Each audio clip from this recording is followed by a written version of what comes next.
আমার শ্বশুর যখন বসতো আমি, আমার শাশুড়ি তখন রান্না করে।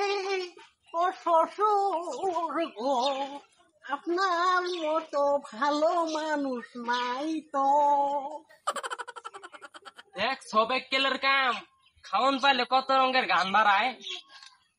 মনে হয় শ্বশুর বাড়িতেই থাইকা যাই। ও জামাই এদিকে আসো তো, তোমার সাথে কথা আছে। এখন আমার শ্বশুর ফাদার ডাকিতেছে, দেখি একটু শুনে আসি আমার শ্বশুর ফাদার কি বলে। মুরব্বী লোক ডাকিলে শুনিতে হয়। আসিতেছি শ্বশুর ফাদার, আসিতেছি।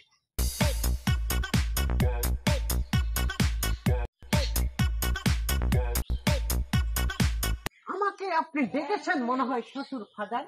কি বলবেন বলে ফেলুন না, আমি এবার খুব ব্যস্ত মানুষ, অনেক সময় অনেক জায়গায় যেতে হয়, তাড়াতাড়ি বলে ফেলুন। তুমি আর কি ব্যস্ত মানুষ, তোমার আর কই যাওয়া লাগবো, তোমার তো খালি খাওয়ান আর গুড়ান, গুড়ন আর খাওয়ান। আচ্ছা শ্বশুর ফাদার, ঘুরতে গেলেও কিন্তু অনেক পরিশ্রম হয়, সেটা কিন্তু আপনার দ্বারা সম্ভব না, একেবারেই অসম্ভব। আচ্ছা বাদ দেন, আপনাকে একটা কথা বলি। আচ্ছা কি খবর, যাও তাড়াতাড়ি কও, আমার আবার সময় নেই তোমার আদের পেছাল শোনা। আচ্ছা ফাদার, আপনি কি মুসলমানি করছেন? দেখছো বেকেলের কথা কি কয় না কয়।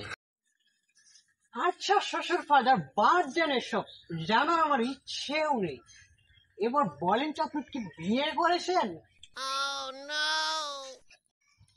আরে বেকেল জামাই, বিয়ে না করলে তোর যে বউ আমার মিয়া, এটা কই থেকে গেছে হাওয়ায়। নো নো শ্বশুর ফাদার, আপনি কিন্তু কাজটা একদম ঠিক করেননি। বেকেলের করে বেকেল ক কি কাজটা ঠিক করে নেই ক। ওই যে আপনি একা একা বিয়ে করলেন, কিন্তু আমাকে বিয়ের দাওয়াত দিলেন না, কাজটা কি আপনি ঠিক করেছেন? তার আর হারাম দাদা, তোর আজকে বিয়ের দাওয়াটা তোর আজকে খাওয়াই।